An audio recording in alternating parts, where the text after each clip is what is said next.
أشهد أن لا إله إلا الله وحده لا شريك له وأشهد أن محمدا عبده ورسوله أما بعد فأعوذ بالله من الشيطان الرجيم بسم الله الرحمن الرحيم الحمد لله رب العالمين الرحمن الرحيم مالك يوم الدين إياك نعبد وإياك نستعين اهدنا الصراط المستقيم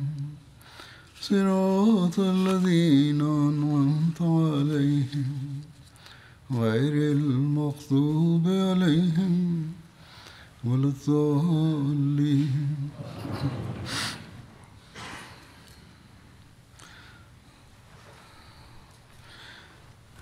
ಮಸ್ತಲಕ್ ಯುದ್ಧದ ಪ್ರಸ್ತಾಪ ಕಳೆದ ಕುತ್ಬಾದಲ್ಲಿ ನಡೆಯುತ್ತಿತ್ತು.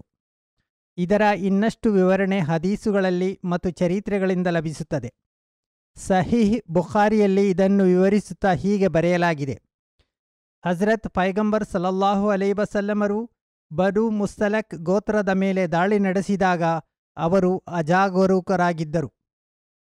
ಹಜರತ್ ಮಿರ್ಜಾ ಬಶೀರ್ ಅಹ್ಮದ್ ಸಾಹಿಬ್ ರಲಿಯಲ್ಲಾಹು ಅನ್ಹು ಈ ಘಟನೆಗೆ ಸಂಬಂಧಿಸಿದಂತೆ ಹೇಳುತ್ತಾರೆ, ಈ ಯುದ್ಧದ ಕುರಿತು ಸಹೀಹ್ ಬುಖಾರಿಯಲ್ಲಿ ಹೀಗೊಂದು ವರದಿಯಾಗಿದೆ: ಬನು ಮುಸ್ತಲಕ್ ಗೋತ್ರದವರು ಅಜಾಗರೂಕರಾಗಿ ಇದ್ದ ಸ್ಥಿತಿಯಲ್ಲಿ ಮತ್ತು ಜಾನುವಾರುಗಳಿಗೆ ನೀರು ಕುಡಿಸುತ್ತಿದ್ದ ವೇಳೆ ಹಜರತ್ ಪೈಗಂಬರ್ ಸಲ್ಲಲ್ಲಾಹು ಅಲೈಹಿ ವಸಲ್ಲಮರು ಅವರ ಮೇಲೆ ದಾಳಿ ನಡೆಸಿದರು.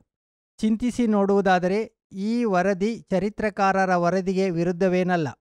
ಸತ್ಯದಲ್ಲಿ ಈ ಎರಡು ವರದಿಗಳು ಎರಡು ಸಮಯಗಳಿಗೆ ಸಂಬಂಧಿಸಿದಾಗಿವೆ. ಘಟನೆ ಏನೆಂದರೆ, ಇಸ್ಲಾಮಿನ ಸೇನೆ ಬನು ಮುಸ್ತಾಕ್ ಗೋತ್ರದ ಸಮೀಪಕ್ಕೆ ತಲುಪಿದಾಗ ಇಸ್ಲಾಮಿನ ಸೇನೆ ಬರುವುದರ ಬಗ್ಗೆ ಅವರಿಗೆ ಖಂಡಿತವಾಗಿಯೂ ಅರಿವಿತ್ತಾದರೂ ಮುಸ್ಲಿಮರು ಇಷ್ಟು ಸಮೀಪಕ್ಕೆ ತಲುಪಿದ್ದಾರೆ ಎಂಬ ಸಂಗತಿ ಅವರಿಗೆ ಗೊತ್ತಿರಲಿಲ್ಲ. ಆದುದರಿಂದ ಅವರು ಸಮಾಧಾನದಿಂದ ಮತ್ತು ಯಾವುದೇ ಸಿದ್ಧತೆ ಇಲ್ಲದೆ ಕುಳಿತುಕೊಂಡಿದ್ದರು. ಇದೇ ಸ್ಥಿತಿಯ ಬಗ್ಗೆ ಬುಖಾರಿಯ ವರದಿಯಲ್ಲಿ ಸೂಚಿಸಲಾಗಿದೆ. ಆದರೆ ಅವರಿಗೆ ಇಸ್ಲಾಮಿನ ಸೇನೆ ತಲುಪಿದ ಬಗ್ಗೆ ಗೊತ್ತಾದಾಗ ಹಿಂದಿನ ಸ್ಥಾಯಿಯಾದ ತಯಾರಿ ಅನುಸಾರ ಬೇಗನೆ ಪಂಕ್ತಿ ಮಾಡಿ ಯುದ್ಧಕ್ಕೆ ತಯಾರಾದರು. ಈ ಸ್ಥಿತಿಯ ಬಗ್ಗೆ ಚರಿತ್ರೆಕಾರರು ಬರೆದಿರುವರು. ಈ ಯುದ್ಧದಲ್ಲಿ ಒಬ್ಬ ಸಹಾಬಿ ಶಹೀದ್ ಆಗಿದ್ದರು. ಅದು ಕೂಡ ಪ್ರಮಾದದಿಂದ ಆಗಿತ್ತು. ಒಬ್ಬ ಮುಸ್ಲಿಮನು ಅವರನ್ನು ಕಾಫಿರ್ ಎಂದು ಭಾವಿಸಿ ಶಹೀದ್ ಮಾಡಿದ್ದನು. ಉಮ್ಮುಲ್ ಮೋಮಿನೀನ್ ಹಜರತ್ ಜುವೈರಿಯಾ ರಲಿಯಲ್ಲಾಹು ಹೇಳುತ್ತಾರೆ, ಈ ಯುದ್ಧದಂದು ನಾನು ನನ್ನ ತಂದೆ ಹೀಗೆ ಹೇಳುತ್ತಿರುವುದನ್ನು ಕೇಳಿದ್ದೇನೆ: ಎಷ್ಟು ದೊಡ್ಡ ಸೈನ್ಯ ಆಗಮಿಸಿದೆ ಎಂದರೆ ಅದನ್ನು ಎದುರಿಸಲು ನಮಗೆ ಸಾಮರ್ಥ್ಯವಿಲ್ಲ. ಹಜರತ್ ಜುವೈರಿಯಾ ರಲಿಯಲ್ಲಾಹು ಹೇಳುತ್ತಾರೆ, ನಾನು ಸ್ವತಃ ನೋಡಿದ್ದೇನೆ. ಎಷ್ಟು ಜನರನ್ನು, ಎಷ್ಟು ಆಯುಧಗಳನ್ನು ಮತ್ತು ಎಷ್ಟು ಕುದುರೆಗಳನ್ನು ನೋಡಿದ್ದೆ ಎಂದರೆ ಅದನ್ನು ನನಗೆ ವಿವರಿಸಲು ಸಾಧ್ಯವಿಲ್ಲ. ನಾನು ಇಸ್ಲಾಂ ಸ್ವೀಕಾರ ಮಾಡಿದ ನಂತರ ಹಜರತ್ ಪೈಗಂಬರ್ ಸಲ್ಲಲ್ಲಾಹು ಅಲೈಹಿ ವಸಲ್ಲಮರು ನನ್ನೊಂದಿಗೆ ವಿವಾಹವಾದರು. ನಾವು ಮರಳಿ ಬಂದಾಗ ನಾನು ನೋಡಿದ್ದೇನೆಂದರೆ ಮುಸ್ಲಿಮರು ನನಗೆ ಹಿಂದಿನಂತೆ ಅಧಿಕವಾಗಿ ತೋರುತ್ತಿರಲಿಲ್ಲ. ಅದು ಮುಶ್ರಿಕ್ಗಳ ಹೃದಯದಲ್ಲಿ ಅಲ್ಲಾಹನು ಹಾಕುವ ಭಯವಾಗಿದೆ ಎಂದು ನನಗೆ ಗೊತ್ತಾಯಿತು. ಯುದ್ಧ ಸಂಪತ್ತಾಗಿ ಲಭಿಸಿದ ಒಂಟೆಗಳ ಸಂಖ್ಯೆ 2000, ಆಡುಗಳ ಸಂಖ್ಯೆ 5000 ಆಗಿತ್ತು ಹಾಗೂ ಕೈದಿಗಳ ಸಂಖ್ಯೆ 200 ಕುಟುಂಬವನ್ನು ಒಳಗೊಂಡಿತ್ತು. ಕೆಲವು ಚರಿತ್ರೆಕಾರರು ಈ ಕೈದಿಗಳ ಸಂಖ್ಯೆ 700ಕ್ಕಿಂತ ಅಧಿಕವೆಂದು ಹೇಳಿರುವರು.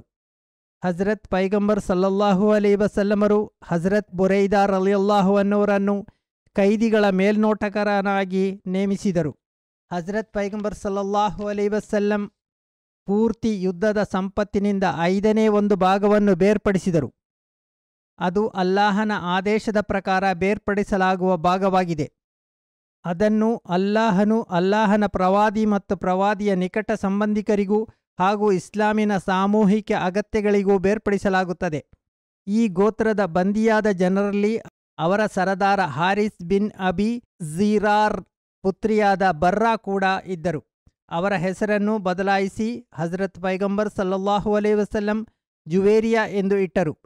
ಕೈದಿಗಳ ವಿತರಣೆ ವೇಳೆ ಜುವೇರಿಯಾ ಒಬ್ಬ ಅನ್ಸಾರಿ ಸಹಾಬಿಯ ಸಾಬಿತ್ ಬಿನ್ ಖೈಸ್ ರಲಿಯಲ್ಲಾಹು ಅನ್ಹರಿಗೆ ಒಪ್ಪಿಸಲಾಗಿತ್ತು.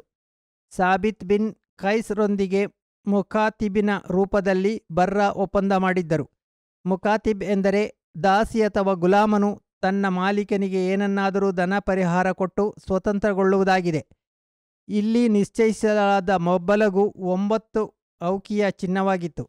ಅದರ ಬೆಲೆ 360 ದಿರ್ಹಂ ಆಗಿದೆ. ಈ ಒಪ್ಪಂದದ ನಂತರ ಬರ್ರ ಹಜರತ್ ಪೈಗಂಬರ್ ಸಲ್ಲಲ್ಲಾಹು ಅಲೈಹಿ ವಸಲ್ಲಮರ ಸನ್ನಿಧಿಯಲ್ಲಿ ಹಾಜರಾದರು ಮತ್ತು ಎಲ್ಲ ಅವಸ್ಥೆಗಳನ್ನು ಹೇಳಿದರು. ತಾನು ಬನು ಮುಸ್ತಲಕ್ ಗೋತ್ರದ ಸರದಾರನ ಪುತ್ರಿಯಾಗಿರುವೆ ಎಂದು ಹೇಳಿ ಪರಿಹಾರಧನಕ್ಕಾಗಿ ಹಜರತ್ ಪೈಗಂಬರ್ ಸಲ್ಲಲ್ಲಾಹು ಅಲೈಹಿ ವಸಲ್ಲಮರ ನೆರವನ್ನು ಕೇಳಿದರು. ಈ ಘಟನೆಯಿಂದ ಹಜರತ್ ಪೈಗಂಬರ್ ಸಲ್ಲಲ್ಲಾಹು ಅಲೈಹಿ ವಸಲ್ಲಮರು ಪ್ರಭಾವಿತರಾದರು ಮತ್ತು ಆಕೆ ಪ್ರಸಿದ್ಧ ಗೋತ್ರದ ಸರದಾರನ ಪುತ್ರಿಯಾಗಿರುವುದರಿಂದ ಅವಳನ್ನು ವಿವಾಹವಾದರೆ ಅವಳ ಗೋತ್ರದವರಿಗೆ ತಬ್ಲೀಗ್ ಮಾಡುವುದು ಸುಲಭವಾಗಬಹುದೆಂದು ಭಾವಿಸಿಕೊಂಡು ಅವಳನ್ನು ತಾನು ವಿವಾಹ ಮಾಡಲು ಉದ್ದೇಶಿಸಿರುವುದಾಗಿ ತಿಳಿಸಿದರು.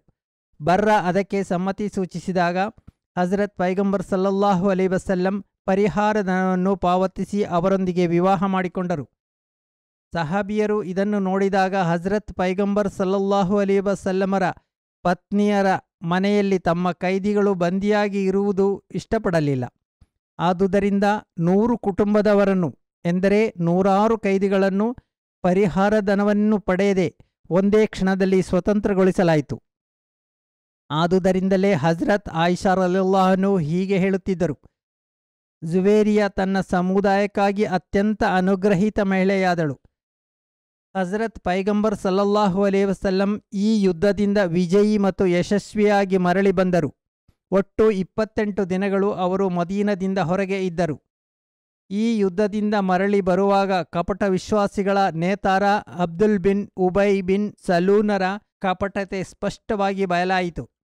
ಒಂದು ಘಟನೆಯಲ್ಲಿ ಅಬ್ದುಲ್ಲಾ ಬಿನ್ ಉಬೈ ಮತ್ತು ಹಜರತ್ ಪೈಗಂಬರ್ ಸಲ್ಲಲ್ಲಾಹು ಅಲೈಹಿ ವಸಲ್ಲಮರ ವಿರುದ್ಧ ತನ್ನ ಗೋತ್ರವನ್ನು ಪುಸಲಾಯಿಸಲು ಪ್ರಯತ್ನಿಸಿದನು ಮತ್ತು ಕೊನೆಗೆ ಹೀಗೆಯೂ ಹೇಳಿದನು, ಮದುವಿನಕ್ಕೆ ತಲುಪಿ ಅತ್ಯಂತ ಆದರಣೀಯ ವ್ಯಕ್ತಿ ಅತ್ಯಂತ ನೀಚ ವ್ಯಕ್ತಿಯನ್ನು ಪಟ್ಟಣದಿಂದ ಹೊರಗೆ ಹಾಕುವನು. ಝೈದ್ ಬಿನ್ ಅರ್ಕಮ್ ಈ ಸಂದರ್ಭದಲ್ಲಿ ಧರ್ಮಾಭಿಮಾನವನ್ನು ತೋರಿಸುತ್ತಾ ಅಬ್ದುಲ್ಲಾಹ್ ಬಿನ್ ಉಬೈನ ಮಾತನ್ನು ತಡೆದರು ಮತ್ತು ಹೀಗೆ ಹೇಳಿದರು, ನಿನ್ನ ಸಮುದಾಯದಲ್ಲಿ ನೀನೇ ಅತ್ಯಂತ ನೀಚ ವ್ಯಕ್ತಿಯಾಗಿರುವೆ. ಅವರು ಹಜರತ್ ಪೈಗಂಬರ್ ಸಲ್ಲಲ್ಲಾಹು ಅಲೈಹಿ ವಸಲ್ಲಮರ ಬಳಿಗೆ ಹೋಗಿ ಎಲ್ಲವನ್ನೂ ಹೇಳಿದರು.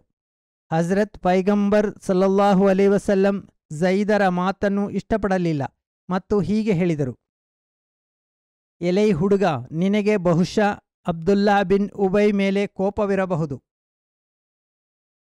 ವರದಿಗಳಲ್ಲಿ ಹೀಗೆ ಪ್ರಸ್ತಾಪಿಸಲಾಗಿದೆ.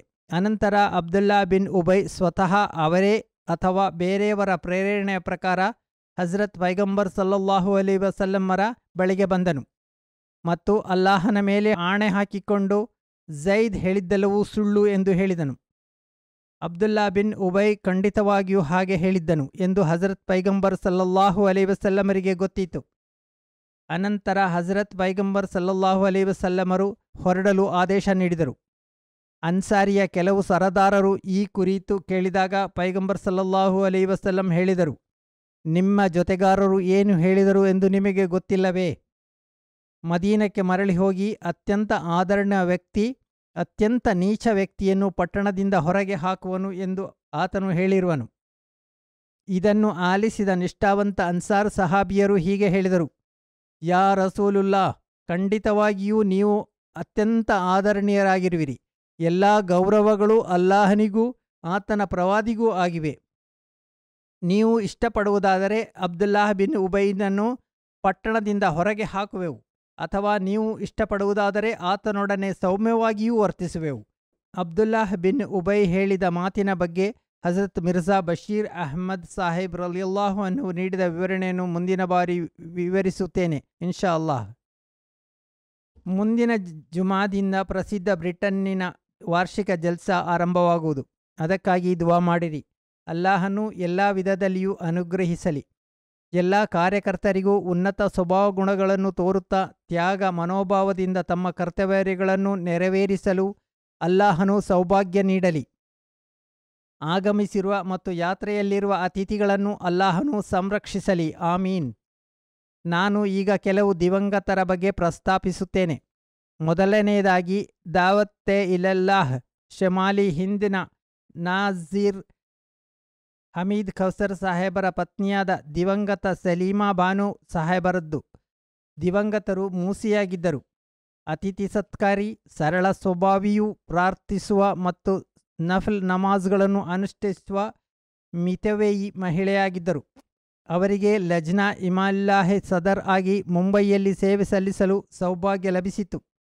ದಿವಂಗತರ ಪತಿ ಕಬಾಬೀರ್ನಲ್ಲಿ ಮುಬಲ್ಲಿಗ್ ಆಗಿ ಇದ್ದಾಗ ಅಲ್ಲಿ ಬಹಳ ಬೇಗನೆ ಅವರು ಅರಬ್ಬಿ ಭಾಷೆಯನ್ನು ಮಾತನಾಡಲು ಕಲಿತರು ಮತ್ತು ಮಹಿಳೆಯರ ಶಿಕ್ಷಣ ಮತ್ತು ತರಬೇತಿಯಲ್ಲಿ ಪೂರ್ಣವಾಗಿ ಭಾಗಿಯಾದರು. ದಿವಂಗತರಿಗೆ ದೀರ್ಘಕಾಲ ಕಬಾಬೀರ್ನಲ್ಲಿ ಸದರ್ ಲಜ್ನಾ ಇಮಾಯಿಲ್ಲಾ ಆಗಿ ಸೇವೆ ಸಲ್ಲಿಸಲು ಸೌಭಾಗ್ಯ ಲಭಿಸಿತು. ಅವರು ಕಬಾಬೀರ್ ಇಜ್ತಿಮಾ ನಡೆಸಲು ಆರಂಭಿಸಿದರು. ಹಜರತ್ ಖಲೀಫತುಲ್ ಮಸೀ ರಾಬಿ ರಹಮತುಲ್ಲಾ ಅಲಹಿ ಲಜ್ನಾ ಇಮಾಯಿಲ್ಲಾರ ಕಬಾಬೀರಿನ ಇಜ್ತಿಮಾಗೆ ಸಂಬಂಧಪಟ್ಟು ಅವರನ್ನು ಶ್ಲಾಘಿಸುತ್ತಾ ಹೀಗೆ ಹೇಳಿರುವರು: ಲಜ್ನಾ ಇಮಾ ಇಲ್ಲಾಹ್ ಕಬಾಬೀರ್ ಪೂರ್ಣವಾಗಿಯೂ ಅರೇಬಿಯಾದ ಮಹಿಳೆಯರನ್ನು ಒಳಗೊಂಡಿರುವುದಾಗಿದೆ. ಆದರೆ ಅದರಲ್ಲಿ ಕೇವಲ ಒಬ್ಬ ಭಾರತೀಯ ಕಾಶ್ಮೀರದಿಂದ ಹೋಗಿರುವ ಮಹಿಳೆಯರಾಗಿದ್ದಾರೆ. ಆದರೆ ಅವರು ಈಗ ಪೂರ್ಣವಾಗಿ ಅರೇಬಿಯರ ಹಾಗೆ ಆಗಿಬಿಟ್ಟಿದ್ದಾರೆ. ಅರೇಬಿಯರೊಂದಿಗೆ ಸೇರಿಕೊಂಡು ಅವರು ಅವರಿಗೆ ತರಬೇತಿ ನೀಡಿದರು. ದಿವಂಗತರು ಒಬ್ಬ ಪುತ್ರಿ ಹಾಗೂ 2 ಪುತ್ರರನ್ನು ಅಗಲಿರುವರು. ಅವರ ಒಬ್ಬ ಪುತ್ರನಾದ ಅತಾವುಲ್ ಮುಜೀಬ್ ಮುಬಶಿರ್ ಕೌಸರ್ MTA ಅಲ್ ಅರಬಿಯಾ UK ಸೇವೆ ಸಲ್ಲಿಸುತ್ತಿದ್ದಾರೆ. ಪುತ್ರಿಯಾದ ಬುಷ್ರಾ ಕೌಸರ್ ಸಾಹಿಬಾ ಡಾಕ್ಟರ್ ಏಮನ್ ಒದೆಯವರ ಪತ್ನಿಯಾಗಿ ಅವರು ಲಜ್ನಾ ಇಮಾಯಿಲ್ಲಾ ಹಾಲೆಂಡಿನ ನ್ಯಾಷನಲ್ ಸೆಕ್ರೆಟರಿ ಖಿದ್ಮತೆ ಖಲ್ಕ್ನಲ್ಲಿ ಆಗಿ ಸೇವೆ ಸಲ್ಲಿಸುತ್ತಿದ್ದಾರೆ. ಕಿರಿಯ ಪುತ್ರರಾದ ಶರೀಫ್ ಕೌಸರ್ ಕಾದಿಯಾನ್ನಲ್ಲಿ ಜಮಾಅತಿನ ಮುರಬ್ಬಿ ಖುದ್ದಾಮುಲ್ ಅಹ್ಮದಿಯಾ ನಾಯಿಬ್ ಸದರ್ ಆಗಿ ಆಡಿಯೋ ವಿಭಾಗದ ಎಡಿಷನಲ್ ಇನ್ಚಾರ್ಜ್ ಆಗಿರುವರು. ಅಲ್ಲಾಹನು ದಿವಂಗತರೊಂದಿಗೆ ಮಗ್ಫಿರತ್ ಮತ್ತು ಕಾರುಣ್ಯದಿಂದ ವರ್ತಿಸಲಿ ಮತ್ತು ಅವರ ಒಳಿತುಗಳನ್ನು ಮಕ್ಕಳಲ್ಲಿಯೂ ಜಾರಿಗೊಳಿಸಲಿ. ಎರಡನೆಯದಾಗಿ ಲಾಹೋರಿನ ದಿವಂಗತ ನೂರುಲ್ ಹಕ್ ಮುಜಫರ್ ಸಾಹೇಬರದ್ದಾಗಿದೆ. ಅವರು ಮೂಸಿಯಾಗಿದ್ದರು. ಬಹಳ ಸಹನೆಯುಳ್ಳ, ಧೈರ್ಯಶಾಲಿ ಮತ್ತು ತಹಜ್ಜುದ್ ನಿರ್ವಹಿಸುವ, 5 ಹೊತ್ತಿನ ನಮಾಜ್ ಅನುಷ್ಠಿಸುವ, ಪವಿತ್ರ ಕುರ್ಆನಿನ ಪಾರಾಯಣದಲ್ಲಿ ಆಸಕ್ತಿ ಹೊಂದಿದ್ದ, ಉದಾರಿ ನಿರ್ಗತಿಕರ ಸೇವೆ ಮಾಡುವ, ಒಳ್ಳೆಯ ಪ್ರಸಿದ್ಧಿಯನ್ನು ಪಡೆದಿದ್ದ ವ್ಯಕ್ತಿಯಾಗಿದ್ದರು. ದಿವಂಗತರ ಪುತ್ರನಾದ ರಾಗಿಬ್ ರಿಯಾಜುಲ್ ಹಕ್ ಮತ್ತು ಪುತ್ರಿಯಾದ ಅಮತುಲ್ ಮತೀನ್ ಸಾಹೇಬ ಜಮಾಅತಿನ ಸೇವೆಯಲ್ಲಿ ಇದ್ದ ಕಾರಣ ತಂದೆಯ ಜನಾಜಾನಲ್ಲಿ ಭಾಗವಹಿಸಲು ಸಾಧ್ಯವಾಗಲಿಲ್ಲ. ಮೂರನೆಯದಾಗಿ ರಬುವಾದ ಮೊಹಮ್ಮದ್ ಶಫಿ ಸಾಹೇಬರ ಪತ್ನಿಯಾದ ಅಮತುಲ್ ಹಾಫಿಜ್ ನಿಗ್ಹತ್ ಸಾಹಿಬಾ ಅವರಾಗಿದ್ದಾರೆ. ದಿವಂಗತರು ಉಪವಾಸ, ನಮಾಜ್ ನಿರ್ವಹಿಸುವುದು, ದುವಾ ಮಾಡುವುದು, ಖಿಲಾಫತ್ತಿನೊಂದಿಗೆ ಅವರ ಅಪಾರ ಪ್ರೀತಿ ಹೊಂದಿದ್ದರು. ತಬ್ಲೀಗ್ನಲ್ಲಿಯೂ ಆಸಕ್ತಿ ಹೊಂದಿದ್ದರು. ಬಡವರ ಮತ್ತು ರೋಗಿಗಳ ಕಾಳಜಿ ವಹಿಸುತ್ತಿದ್ದರು ಮತ್ತು ಉನ್ನತ ನೈತಿಕ ಗುಣಗಳನ್ನು ಹೊಂದಿದ್ದ ಮಹಿಳೆಯಾಗಿದ್ದರು.